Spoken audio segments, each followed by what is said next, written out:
Sejam bem-vindos ao canal A Nova Máquina do Tempo, um canal que discute filosofia, política, ciência, saúde coletiva e muito mais. Como vocês podem ver, hoje eu estou com o professor Gastão Wagner, da Unicamp. E antes de apresentar o professor, eu gostaria de dizer para vocês que esse canal vai ter vários diálogos desse tipo. Eu já tive a felicidade de entrevistar a Tatiana Vargas, uma professora de política de saúde. Hoje eu tenho a grande honra e a alegria de estar com o professor Gastão. E nós vamos ter muitas outras entrevistas desse tipo. Entrevistas talvez não seja o termo correto, mas diálogos, conversas. E eu peço para vocês se inscreverem no canal. É muito importante para o canal e é legal para vocês que vocês vão ter esses vídeos sugeridos para vocês quando vocês estiverem navegando pelo YouTube. Basta ter uma conta no Google para se inscrever. Bem, o professor Gastão. O professor Gastão é formado em Medicina pela Universidade de Brasília, tem mestrado em Medicina Preventiva pela Universidade de São Paulo, doutorado pela saúde coletiva pela Universidade Estadual de Campinas. Ele é professor titular da Universidade Estadual de Campinas, né? Tem experiência em saúde coletiva, é um militante histórico da reforma sanitária, né? E é o atual presidente da Abrasco, a Associação Brasileira de Pesquisa em Saúde Coletiva. Nós teremos, inclusive, esse ano um evento lá no Rio de Janeiro, não é isso, professor? É isso.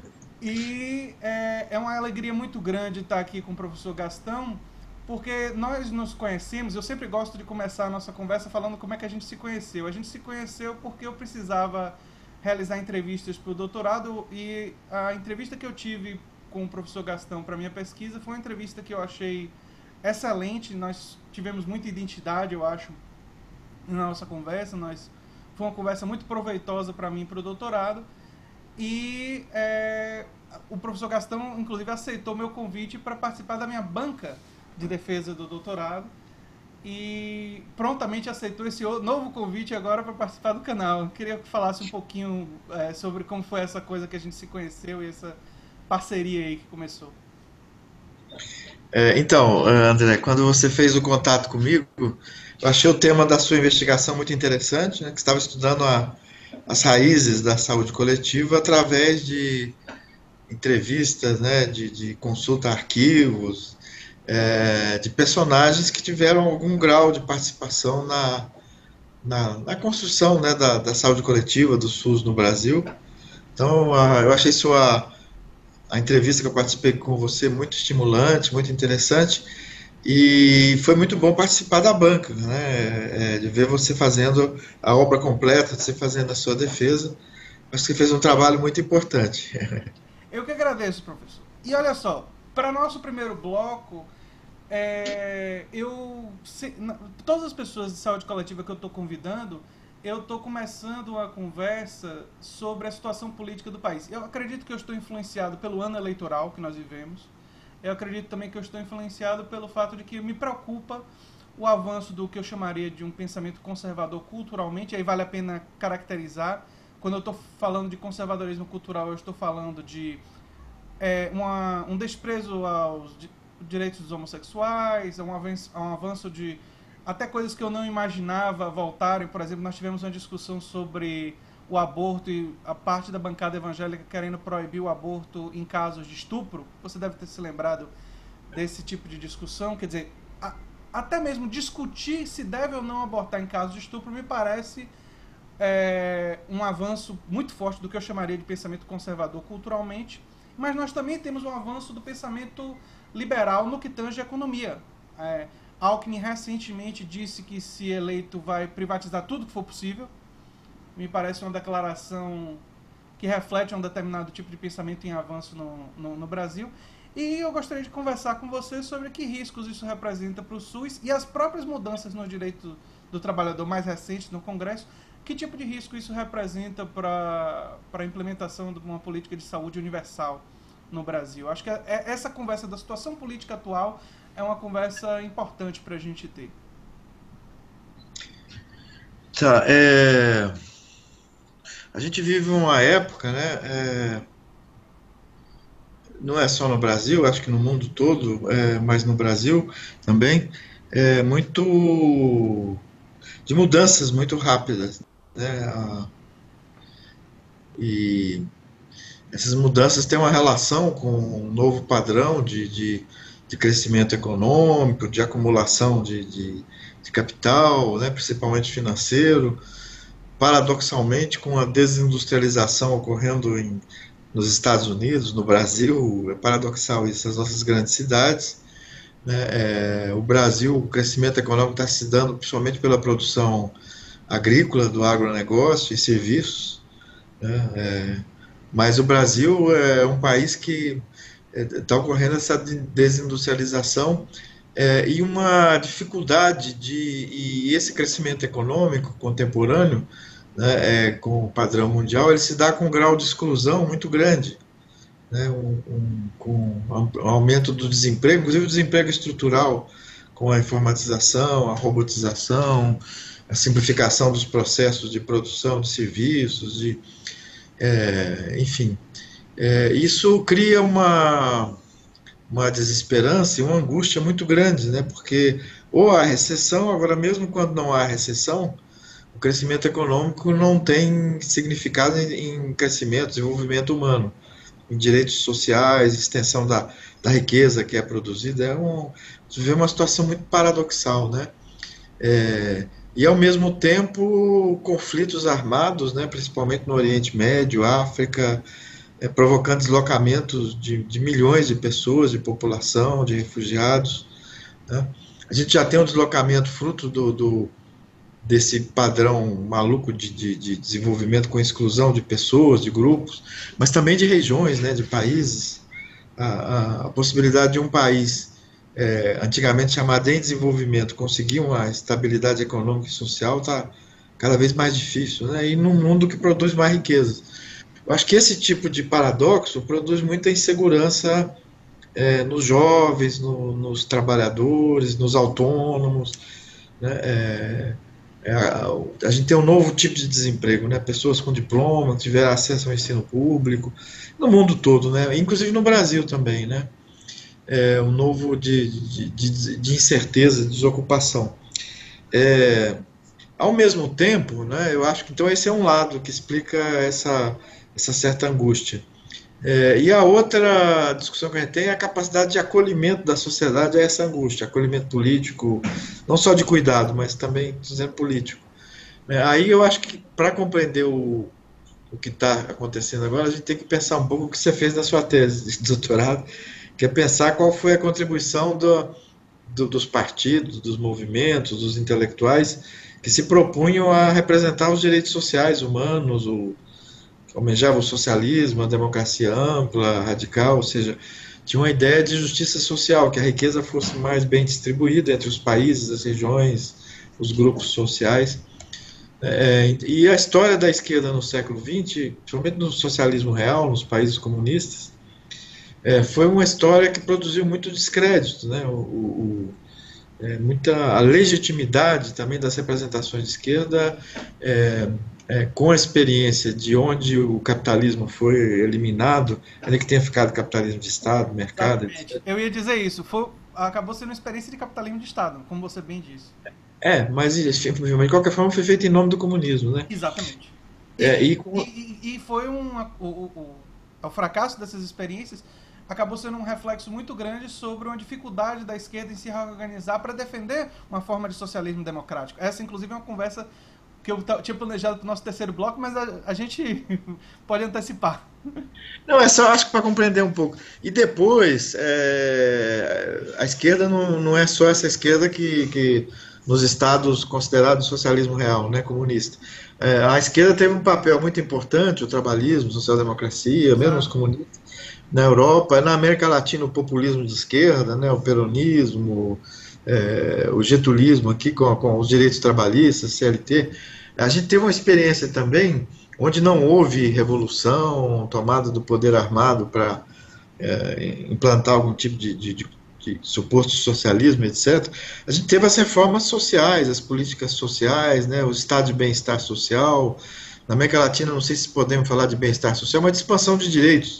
Expansão de direitos, diria que a nossa Constituição tem um projeto de estado de bem-estar social. Não atingiu, mas tem elementos, sem dúvida nenhuma.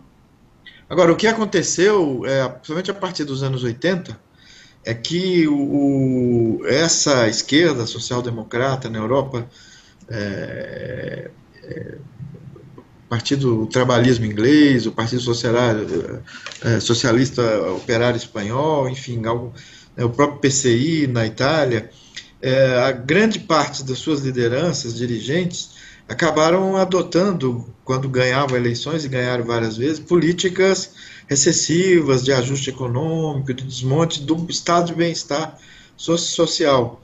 Então, uma crise de legitimidade, né? No Brasil, isso aconteceu alguns anos depois, com a perda de legitimidade da experiência do Partido dos Trabalhadores, né?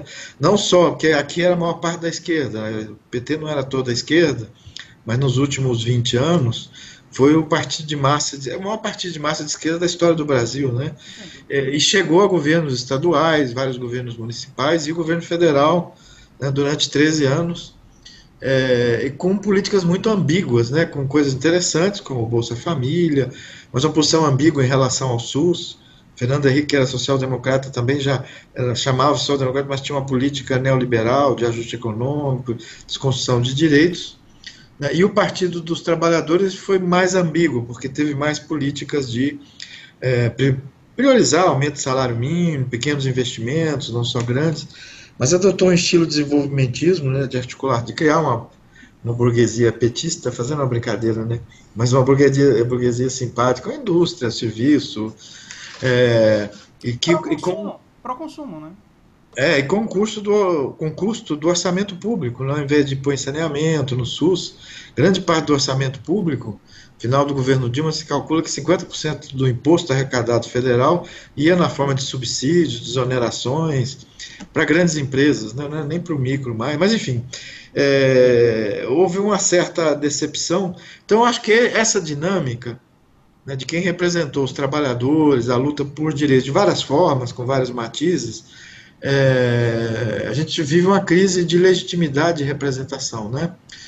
Então é um contexto muito difícil e a gente não tem um projeto muito claro, né, de enfrentamento a favor da popular e democrático desse contexto atual, né, de crescimento econômico, mas crescimento com concentração de renda, Piketty e companhia demonstram isso empiricamente, inclusive, né, e um descrédito dos partidos, sindicatos, movimentos sociais, que ao longo do final do século XX, a partir dos anos 50, mas antes até, defenderam os interesses dessa agonia, Então, eu acho que é um pouco isso, né? No Brasil isso foi agravado, né, por essas dificuldades do governo, uma concentração da mídia numa linha ideológica comum de defesa de modelos neoliberais, liberais, de ajuste, de crítica à universidade pública, às políticas públicas, aos servidores públicos. Né? Houve um descuido com as cidades, com a gestão urbana, com o transporte público. Né? A gente tem uma explosão de epidemias que o determinante social é muito forte, né? A febre amarela, a dengue, né? A repercussão sobre a saúde. Enfim, então eu acho que esse contexto é isso. Agora, eu acho que a gente vive atualmente no Brasil uma época de muita politização, né, porque se construiu um discurso de apelo popular conservador, né, que o crescimento econômico por si só garantiria o bem-estar social, né, que o futuro dependeria do empreendedorismo de cada pessoa, de cada família. Né, é como se cada pessoa, cada família tivesse que se transformar no empresário de si mesmo, no empreendedor de si mesmo, né? E uma desconstrução, então, dos direitos trabalhistas, né? Eles chamam de flexibilização, é um eufemismo. Né? Na verdade, é deixar frente a frente o capital e o trabalho para negociar no micro, né? O enfraquecimento dos sindicatos, enfim. Eu acho que, apesar desse contexto, a gente vive uma politização muito grande, não somente à direita. Acho que esse carnaval reflete isso, né? Com certeza, nós tivemos não só a República o Paraíso de Tuiuti lá, que, né, a própria Beija-Flor que ganhou, tem denúncias, você pode não gostar da forma, mas denúncias sociais importantes contra a violência, contra a corrupção, enfim. E a explosão dos blocos de rua, do carnaval de rua, fora das instituições, das escolas de samba, do carnaval hiperorganizado, fechado de alguns grupos aí em Salvador, na Bahia. A gente tem uma explosão, São Paulo volta a ter carnaval, né? Estado de São Paulo, cidade de São Paulo, cidades pequenas, organização autônoma, de baixo para cima, com muita crítica. É uma reação também a esse conservadorismo dos costumes que Sim, você fala. sim. Você tem uma parte grande da sociedade que não aceita essa, essa imposição religiosa, fundamentalista, em relação aos costumes. Tem uma parte muito grande da sociedade que continua defendendo liberdade sexual, o direito de expressão livre do gênero, da sexualidade, Isso, enfim. isso Só que eu acho que tem baixa mobilização. O concordo. carnaval convoca, mas as frentes de oposição, as frentes de esquerda, tem uma baixa convocação. Convoca os militantes, os profissionais. Então eu vejo esse contexto. Então, por exemplo, eu acho que a eleição não vai ser simples para os conservadores. A esquerda está muito dividida, o principal partido está sem sua liderança, eu acho quase impossível que o Lula seja candidato. Né? Se trata de evitar que ele seja preso, né? Eu acho que agora é isso. Mas ele conseguir ser candidato representando o PT é muito difícil. E a esquerda vai para o primeiro turno muito fragmentada. A direita também, o centro também. Então é uma eleição, o resultado da eleição majoritária é muito inesperado, acho que ninguém pode saber, da eleição federal. E há um risco de um fascismo brasileiro, que é uma coisa que a gente vai conversar. Tem porque existe uma massa agora, né, favorável a soluções autoritárias, conservadoras, um ressentimento muito grande, parte dessa angústia, né, da classe média baixa, dos próprios trabalhadores. Os trabalhadores votaram no Trump nos Estados Unidos, né, ex-metalúrgicos, metalúrgicos desempregados, essa desindustrialização que Obama não conseguiu resolver, né, repensar uma economia que gerasse empregos, né, E, nos Estados Unidos, foi capitalizada pela direita, por um discurso de direita, e né? você falar dos Estados Unidos é interessante porque eu apresentei no Congresso de Natal um artigo que eu estou construindo, justamente em que eu analiso paralelos entre o Partido Democrata e o PT. E eu concordo muito com a sua análise.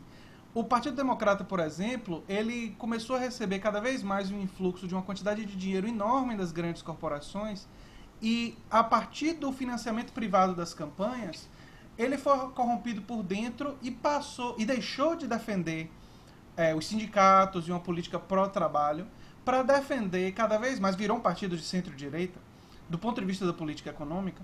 E quando o Partido Democrata indica Hillary para concorrer com Trump, uma pessoa que faz parte de um projeto político que já recebeu mais de 3 bilhões de dólares do grande negócio, quer dizer, os desindustrializados, os trabalhadores que perderam o emprego por esse processo de desindustrialização que você bem citou, o capitalismo se movendo para a China e para os tigres asiáticos, enfim, ele se movendo para outros lugares, para a Índia, ele se viu diante de um mentiroso, o Trump, que disse que iria representar a classe trabalhadora e que não tinha história na política, nunca tinha sido político em relação a nada, e uma pessoa que comprovadamente estava do lado das grandes corporações. Então, isso dividiu a classe trabalhadora americana. Ficou difícil para a classe trabalhadora americana apoiar uma pessoa como Hillary. E nesse meu artigo eu analiso que Bernie Sanders, nos Estados Unidos, ele mostra um caminho para uma esquerda progressista muito interessante, que não aceita dinheiro de grandes corporações, que unifica os movimentos sociais. É um trabalho que eu estou desenvolvendo, vou até ter alguns vídeos aqui no canal sobre esse trabalho, mas que é isso. E eu concordo muito com sua análise pensando isso em termos mundiais. Você falou dos riscos em vários países.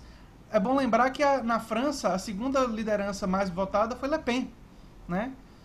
Quer dizer, você teve um avanço do fascismo dentro da França, um ultranacionalismo, xenofobia, e a xenofobia francesa tem a ver com as migrações vindas de guerras e conflitos na África. Então, eu concordo profundamente com a sua análise, eu acho que nós não temos nenhuma divergência em relação à análise, e eu acrescentaria que eu vejo muitos paralelos.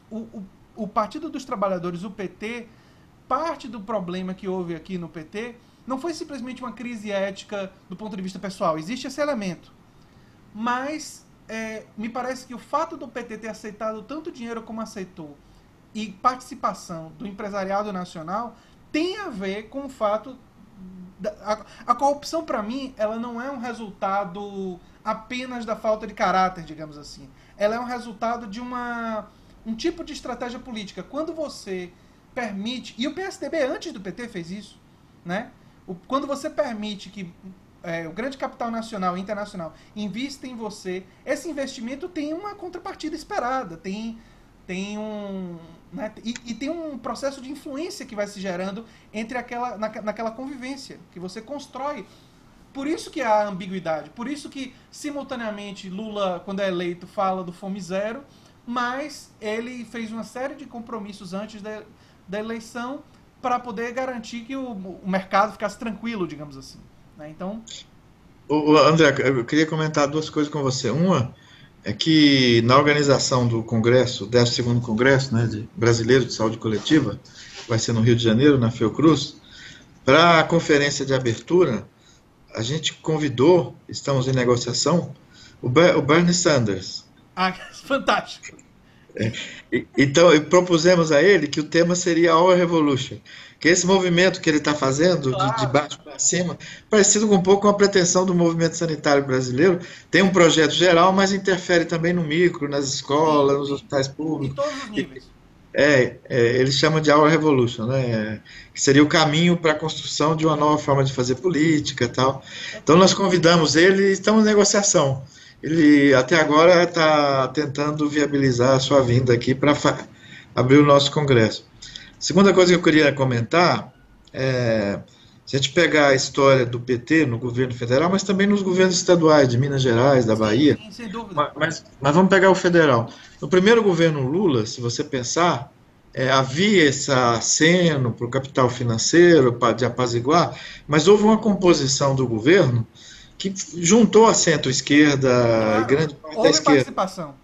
A Marina Silva era ministra, Ciro Gomes era ministro do Lula, o Eduardo Campos, do Partido Socialista, que estava reconstruindo, né? Enfim, ou seja, e boa parte dessa fragmentação da esquerda, na medida que... Então o Lula ele começa assim no primeiro governo, do Lula para o primeiro mandato da Dilma, ele vai rompendo com Marina Silva de forma agressiva, violenta, com Ciro Gomes, com Eduardo Campos. Com a eleição da Dilma, esse rompimento se consolida, e o governo Dilma já é uma aliança PT-Centrão. Isso. PMDB, PT-Centrão, ou seja, já tem uma inversão que agrava esses acenos ao empresariado, etc. As concessões começam a ter que ser maiores.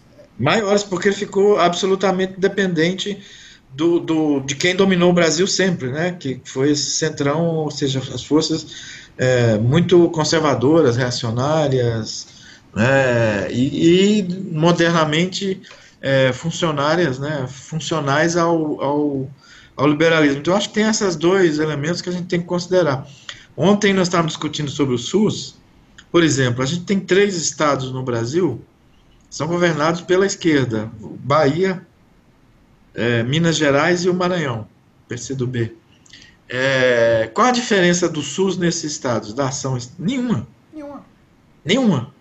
A diferença do Alckmin em São Paulo, a postura deles, ou seja, então as pessoas percebem isso, ainda que voltem a ganhar a eleição, que sejam reeleitos, não é isso que eu estou dizendo, que não tem prestígio, que não mantém a esperança, sempre tem alguns programas mais voltados para o povo, populares, populistas, etc. e tal, necessários. Mas o compromisso com a universalização não me parece ser significativamente diferente.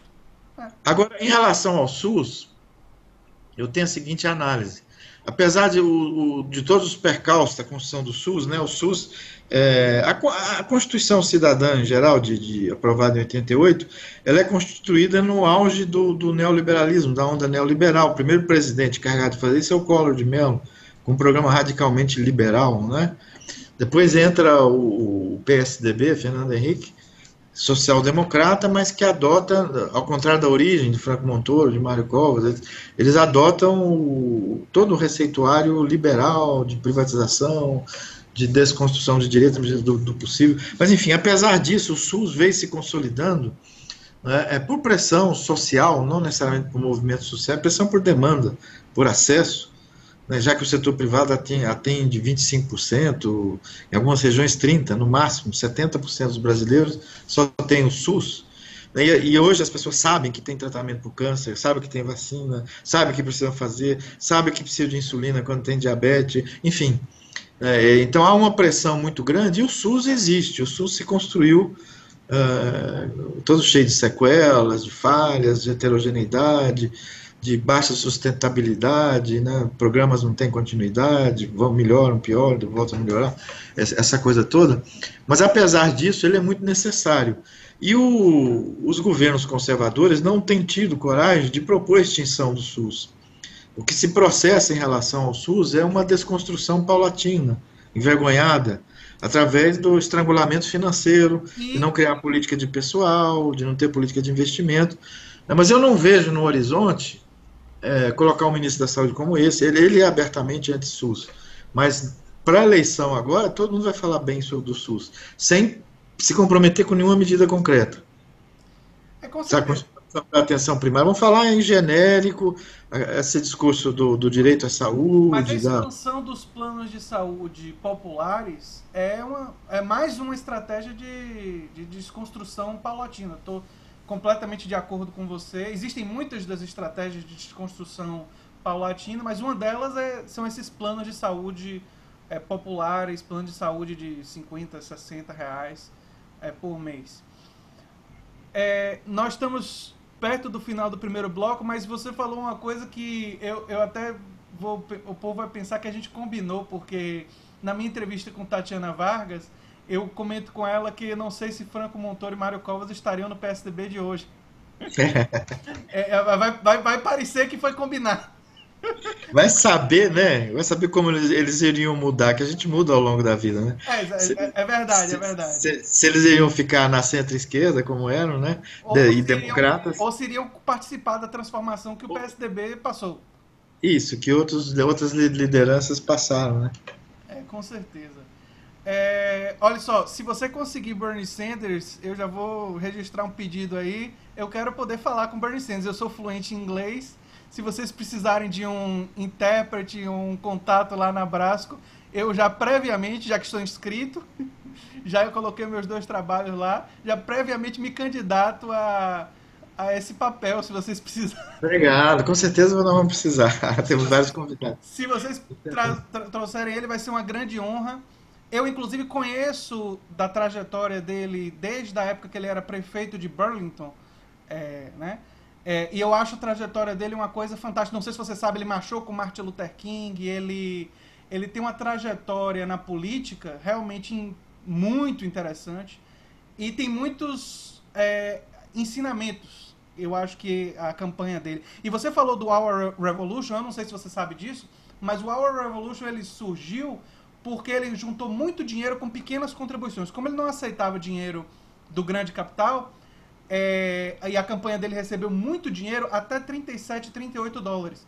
E ele não gastou esse dinheiro todo durante a campanha das primárias, porque quando ele foi derrotado por Hillary, e ficou evidente que ele não iria conseguir o número de votos, embora a disputa entre ele e Hillary tem muita falcatrua do Partido Democrata aí, muitas.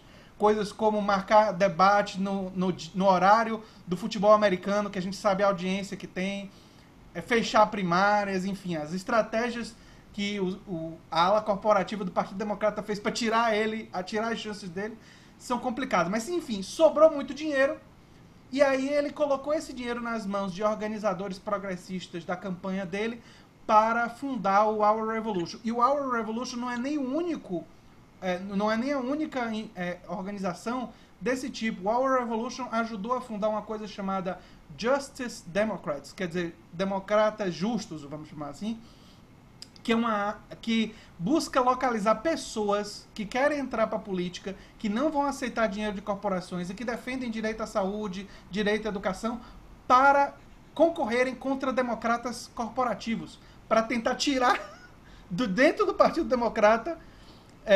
É diferente de pensar, nós vamos convencer eles a adotar outras posições. Não, nós vamos substituí-los, tirar eles de lá.